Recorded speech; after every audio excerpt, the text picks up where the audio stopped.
Assalamualaikum warahmatullahi wabarakatuh. Perkenalkan, nama saya Mentari Kusumawati dari Fakultas Teknik Informatika Universitas Mercu Buana. Di sini saya akan menjelaskan mana yang lebih baik di antara Alibaba Cloud, Microsoft Azure Cloud, dan juga Amazon Web Service. Mari kita bahas semuanya secara detail. Nah, mulai dari yang pertama, kita akan menjelaskan Alibaba Cloud. Apa itu Alibaba Cloud? Alibaba Cloud adalah pemimpin global dalam komputasi awan dan kecerdasan buatan yang memberikan layanan kepada ribuan perusahaan, pengembang, dan organisasi pemerintah di lebih dari 200 negara dan wilayah. Berkomitmen untuk kesuksesan pelanggannya, Alibaba Cloud menyediakan komputasi awan dan kemampuan pemrosesan data yang andal dan aman sebagai bagian dari solusi online-nya. Lalu selanjutnya ada layanan yang tersedia dari Alibaba Cloud, yaitu Elastic Compute Service. Server cloud virtual yang fleksibel dan aman untuk memenuhi semua kebutuhan hosting cloud. Elastic Compute Service atau ECS. Alibaba Cloud menyediakan memori cepat dan CPU Intel terbaru untuk membantu mendukung aplikasi cloud Anda dan memperoleh hasil yang lebih cepat dengan latensi rendah. Untuk entry level tersedia mulai dari harga $5,2 per bulannya. Lalu ada Simple Application Server. Simple Application Server adalah layanan komputasi generasi baru untuk skenario aplikasi yang berdiri sendiri. Simple Application Server menghadirkan peluncuran aplikasi dengan satu klik dan mendukung layanan terintegrasi seperti resolusi nama domain, penerbitan situs web, keamanan, pengoperasian dan pemeliharaan, dan juga manajemen aplikasi. Untuk harganya sendiri tersedia mulai dari harga $4,50 per bulannya. Lalu ada Object Storage Service. Alibaba Cloud Object Storage Service atau OSS adalah layanan penyimpanan objek yang terenkripsi, aman, hemat biaya, dan mudah digunakan, yang memungkinkan Anda menyimpan, mencadangkan, dan mengarsipkan sejumlah besar data di cloud dengan ketahanan terjamin sebesar 99,99%. API RESTful memungkinkan menyimpan dan mengakses ke OSS di mana saja di internet. Untuk harganya sendiri tersedia mulai dari harga $1,56 per bulannya dengan penyimpanan 100 GB sampai dengan harga $798,72 dengan penyimpanan sebesar 50 TB. Lalu berikutnya di sini ada teknologi keamanan Alibaba Cloud. Yang pertama itu ada Professional Security Service Customization, yaitu penerapkan penilaian keamanan bisnis, menganalisis kebutuhan bisnis kita, dan bekerja sama dengan kita untuk menyesuaikan aturan keamanan yang sesuai dengan bisnis kita.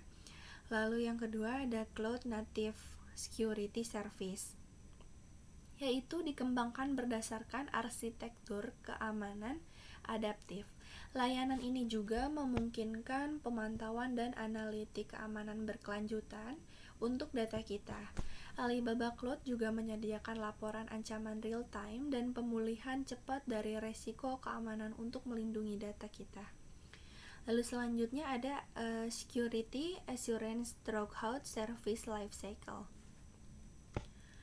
yaitu mengelola infrastruktur dan memberikan jaminan keamanan untuk layanan. Selain itu, Alibaba Cloud juga telah merumuskan proses penyampaian layanan untuk memastikan bahwa semua layanan yang diberikan oleh Alibaba Cloud itu sudah dijamin keamanannya dan juga andal. Lalu berikutnya di sini juga ada kelebihan dan keamanan dari Alibaba Cloud.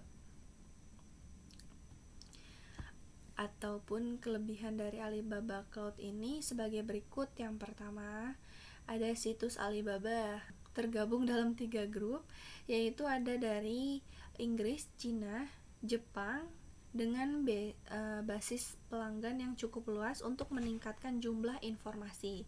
Lalu kedua, informasi pada situs Alibaba semakin lebih menyeluruh. Dan yang ketiga, jumlah anggota yang sangat besar sehingga meningkatkan visibilitas membangun merek, mencakup informasi Alibaba yang berkembang dan menarik minat bisnis. Sedangkan Alibaba juga memiliki beberapa kekurangan, yaitu kelemahan utamanya adalah perusahaan ini memiliki tingkat teknologi yang lebih rendah dari bisnis lainnya di pasar yang sama memiliki situs e-commerce yang lebih kompleks dan menarik, dan ini pun merupakan bentuk dari kerugian bagi perusahaan. Lalu ada yang kedua, keberagaman member.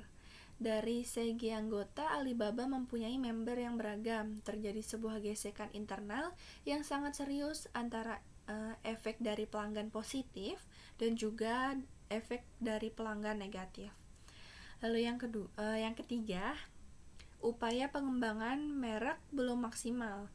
Nah, yang ketiganya ini, belum maksimalnya upaya yang bisa dilakukan untuk mengembangkan merek dengan meningkatkan upaya periklanan dan memasuki pasar yang belum tersentuh.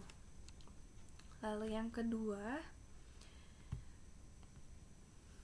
kita bahas mengenai Microsoft Azure Cloud. Apa itu Microsoft Azure Cloud? Yaitu Microsoft Azure dengan rangkaian layanan cloud computing yang terus berkembang untuk membantu organisasi menghadapi tantangan bisnis. Dalam Microsoft Azure, kita juga dibebaskan untuk membangun, mengelola, dan menyebarkan perangkat lunak pada jaringan global yang masih menggunakan tools favorit dan framework. Microsoft Azure juga menyediakan software as service atau SaaS, dan lalu ada platform as a service atau PaaS dan infrastruktur as a service IaaS, dan mendukung banyak bahasa pemrograman, tools, dan framework yang berbeda, termasuk juga dengan perangkat lunak dan perangkat lunak pihak ketiga khusus dan Microsoft. Lalu berikutnya, fitur yang tersedia. Yang pertama, ada virtual machine. Layanannya ini menyediakan fasilitas mesin virtual Windows dan Linux yang bisa kita dapat dalam hitungan detik dengan dukungan dari Linux, Windows Server, SQL Server, Oracle, IBM, dan SAP. Azure Virtual Machine memberikan virtualisasi yang fleksibel untuk berbagi solusi komputasi, pengembangan, dan pengujian, menjalankan aplikasi dan memperluas pusat data atau data center. Ini merupakan salah satu kebebasan perangkat lunak open source yang dikonfigurasi sesuai kebutuhan, seolah itu adalah rak lain di pusat data, serta memberikan kita kekuatan untuk menerapkan aplikasi dalam hitungan detik, bukan berminggu-minggu. Dan di sini untuk harganya sendiri mulai dari harga 15,36 US dollar per bulannya. Lalu berikutnya ada apps service. App service, dengan fitur ini kita dapat dengan cepat membuat aplikasi cloud yang powerful untuk web dan seluler. Tidak hanya itu, kita juga dapat dengan cepat membangun aplikasi web seluler dan API yang kuat menggunakan Netcore, Java, Ruby, Node.js, PHP, Python, dan Docker. Lalu integrasikan layanan aplikasi Azure ke dalam kerangka kerja yang ada dan dapatkan produktivitas pengembangan yang tak tertandingi dengan kemampuan canggih seperti integrasi berkelanjutan, debugging, situs langsung, dan Microsoft Visual Studio IDE yang sudah terkemuka di industri. Plus, manfaatkan ekosistem aplikasi per build, API, dan konektor dari Azure Marketplace.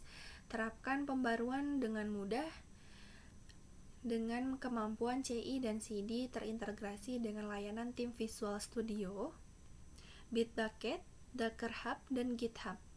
Lalu yang ketiga ada Azure Batch AI. Kita dapat bereksperimen dengan mudah serta melatih pembelajaran lebih dalam dan model AI atau kecerdasan buatan secara paralel dan sesuai skala.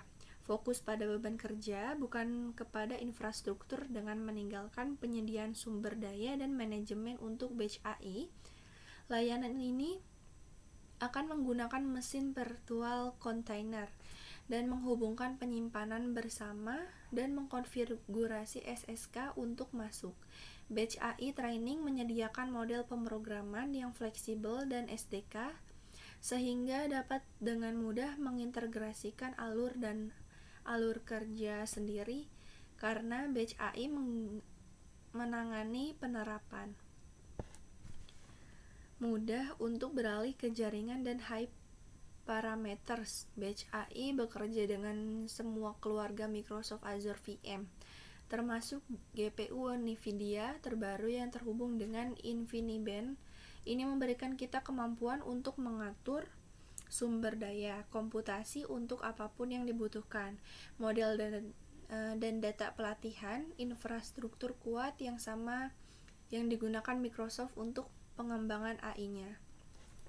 Lalu apa yang bisa kita lakukan dengan akun gratis Microsoft Azure? Yang pertama, create personalized experience with AI. Membangun pengalaman lintas platform yang terhubung dan disesuaikan dengan interaksi pelanggan menggunakan AI dan machine learning. Lalu yang kedua ada drive innovation for exciting and feature apps. Modernisasi aplikasi tanpa server dan kontainer, serta menerapkan mesin virtual Windows dan Linux di lingkungan cloud dan hybrid. Lalu yang ketiga ada build scalable apps and release feature faster. Membuat beban kerja yang naik dan turun berdasarkan permintaan. Selain itu juga memberikan perangkat lunak lebih cepat dan andal dengan solusi DevOps dari ujung ke ujung. Lalu ada kekurangan dan juga kelebihannya. Nah, yang pertama di sini ada familiaritas Windows. Azure yang merupakan berbasis Windows sehingga kita dapat menulis aplikasi dalam bahasa pemrograman yang sama yang kita gunakan untuk Windows Apps seperti Visual Basic, C++. Lalu kita juga dapat menggunakan alat-alat seperti Visual Studio bersama dengan ASP.NET dan teknologi Windows lainnya. Lalu yang kedua ada 64-bit Windows VMS. Aplikasi yang berjalan pada Azure berjalan dalam mesin virtual dengan instance masing-masing sehingga aplikasi berjalan di VM sendiri pada 64-bit. Sistem operasi Windows Server 2012 R2 hypervisor yang mereka jalankan dirancang khusus sesuai untuk teknologi cloud. Lalu ada Azure SDK. Microsoft menyediakan Windows Azure Software Development Kit SDK yang merupakan versi dari Azure sehingga kita dapat bekerja secara lokal ketika mengembangkan dan debugging aplikasi kemudian memindahkannya ke cloud. Lalu yang kedua ada skalabilitas dan fleksibilitas. Menggunakan Azure kita dapat memudahkan membuat aplikasi yang berjalan secara handal dengan skala dari 10 hingga 10.000 atau bahkan 10 juta pengguna tanpa coding tambahan. Azure Storage menyediakan skalabilitas, keamanan, dan kinerja layanan penyimpanan yang efisien dalam cloud. Setelah kita membuat aplikasi web, kita dapat menemukan atau menentukan jumlah prosesor untuk aplikasi yang kita gunakan. Jika aplikasi kita perlu skala untuk memenuhi permintaan untuk menggunakan prosesor yang lebih mendekat, ada pay as you go atau pay as you grow. Memungkinkan aplikasi baru kita ke pasar lebih cepat dan memproses lebih cepat terhadap perubahan kebutuhan pelanggan kita. Lalu yang kedua ada selanjutnya biaya dan keuntungan. Nah, biaya dan keuntungan ini mengambil keuntungan dari sumber daya di cloud memungkinkan kita juga dapat mengurangi biaya pembuatan, pengujian, debugging, dan pendistribusian aplikasi berbasis web.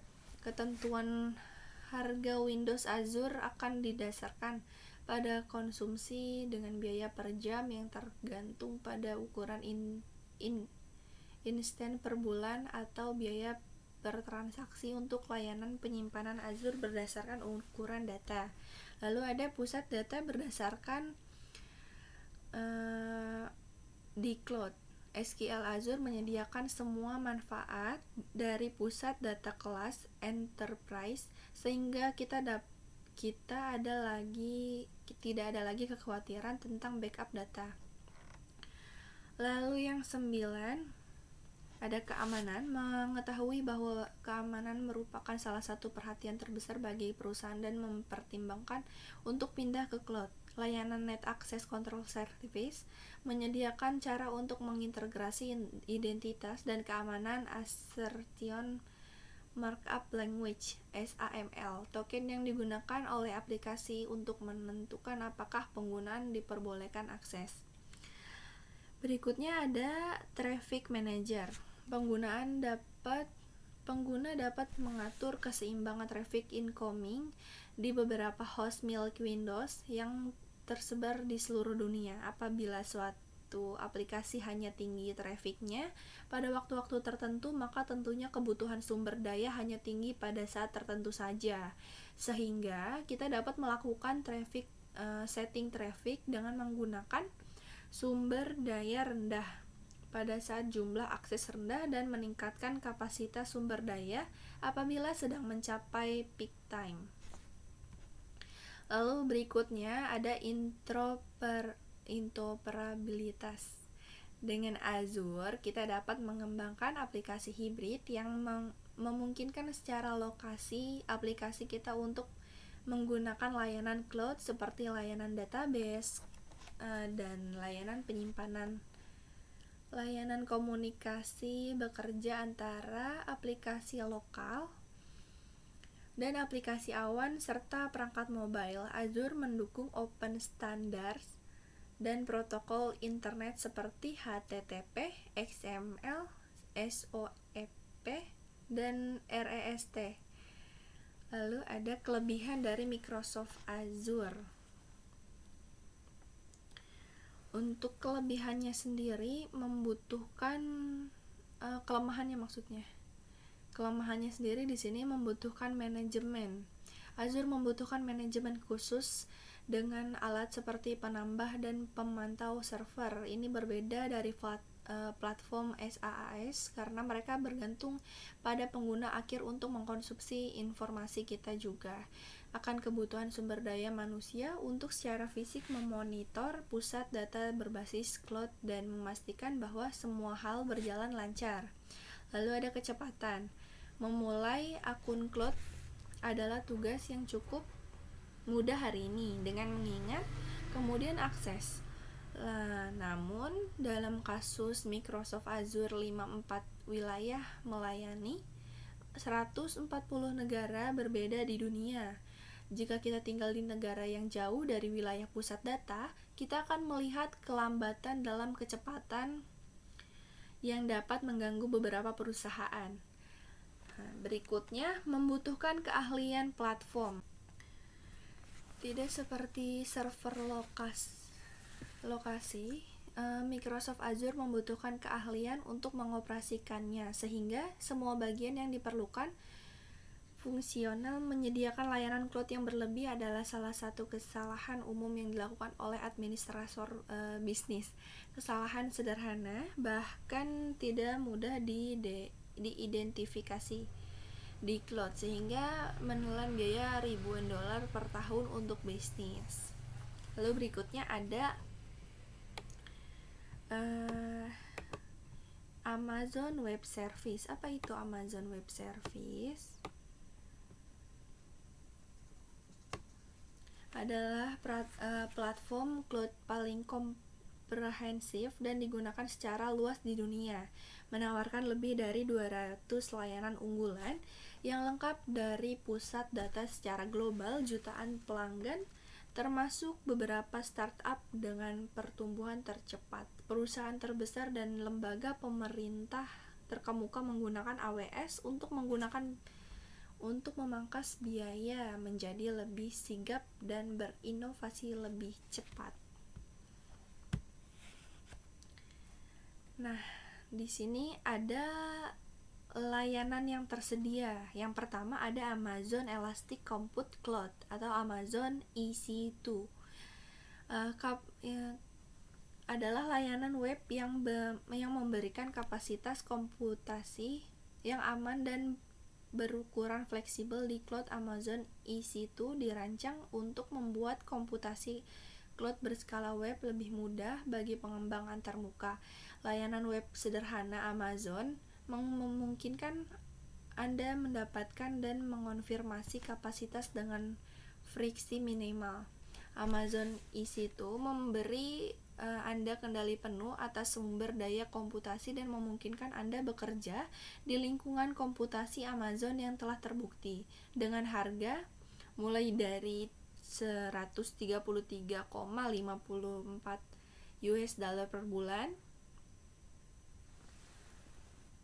Pilihan region Singapura 2 CPU dan 16 GB memori dan storage 30 GB. Lalu yang kedua ada Amazon Simple Storage Service atau Amazon S3.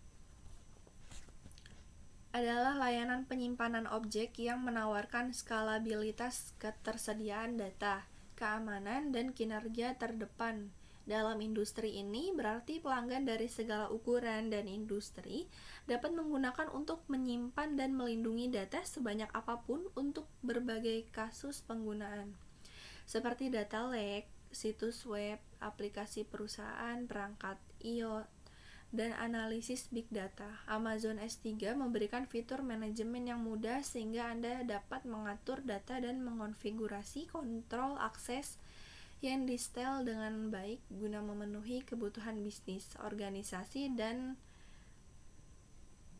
kepatuhan tertentu. Secara otomatis membuat dan menyimpan salinan dari sebuah objek S3 di beberapa sistem. Harganya ini mulai dari $2,67 per bulannya. Dengan S3 standar penyimpanan 100 GB per bulan serta data return dan data scan by S3 50 GB per bulan. Lalu selanjutnya ada Amazon Relational Database Service atau Amazon RDS. Memudahkan untuk menyiapkan,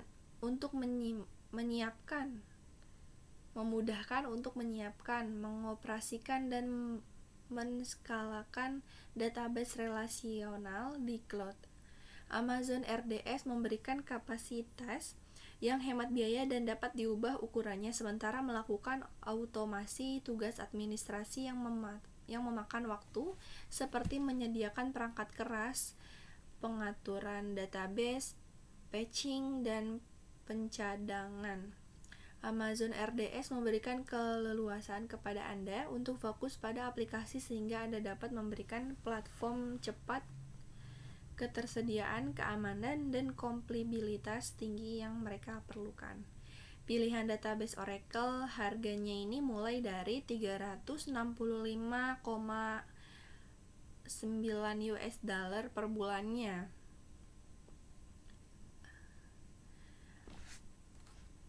Lalu di sini ada keamanan storage. Nih, keamanan strategis. AWS dirancang untuk membantu kita menggunakan infrastruktur yang aman, berkinerja tinggi, tangguh, dan efisiensi untuk aplikasi kita. Pakar keamanan kelas dunia yang membantu infrastruktur AWS juga membangun dan mengelola berbagai pilihan layanan keamanan inovatif AWS yang dapat membantu kita menyederhanakan pemenuhan persyaratan keamanan dan regulasi kita sendiri. Layanan dan solusi keamanan AWS berfokus pada memberikan manfaat strategis utama sebagai berikut untuk membantu kita menerapkan struktur keamanan optimal organisasi kita. Nah, yang pertama di sini kita akan jelaskan mencegah perlindungan infrastruktur dan perlindungan data. Lalu ada mendeteksi, memperoleh visibilitas ke dalam keamanan. Lalu berikutnya remediasi, otomatisasi pemulihan lingkungan AWS real time. Lalu berikutnya ada respon dan pemulihan insiden otomatis. Lalu yang berikutnya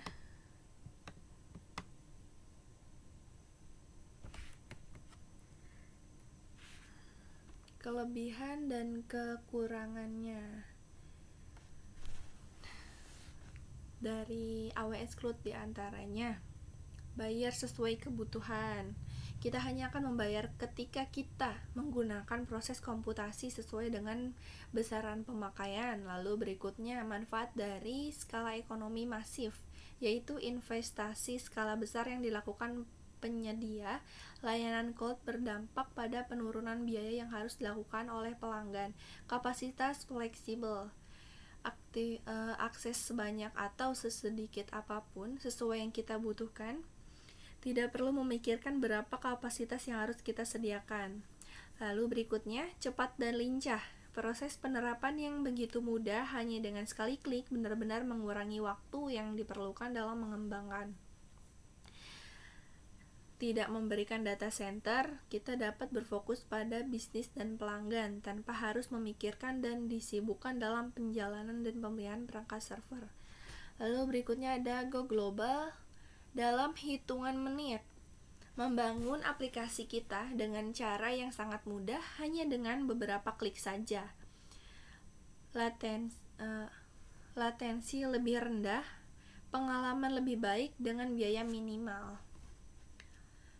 Sedangkan kekurangan dari AWS Cloud ini antara lain harganya yang cukup mahal. Contoh paling sederhananya adalah secara keseluruhan AWS memiliki harga sewa yang lebih mahal dibandingkan para pesaing dengan segala keunggulan dan dimiliki oleh AWS. Membuat para praktisi teknologi terkejut saat terpilih Azure mengalahkan AWS dalam hal perbuatan kontrak sistem keamanan berbasis cloud dari pihak keamanan Amerika Serikat yang bernilai 10 miliar US dollar. Lalu yang kedua, kurang cocok untuk startup karena dengan harga yang cukup mahal sehingga AWS Cloud kurang cocok untuk membangun startup atau produksi dengan budget yang kecil. Ya, baik. Cukup sekian dan terima kasih. Untuk penjelasannya hanya itu aja yang bisa saya sampaikan. Kurang lebihnya mohon maaf atas penyampaian saya yang mungkin ada kesalahan dalam kata atau kalimat atau mungkin ada kekurangan dalam penjelasan. Mohon dikoreksi kembali. Ya, saya ucapkan terima kasih semuanya. Assalamualaikum warahmatullahi wabarakatuh.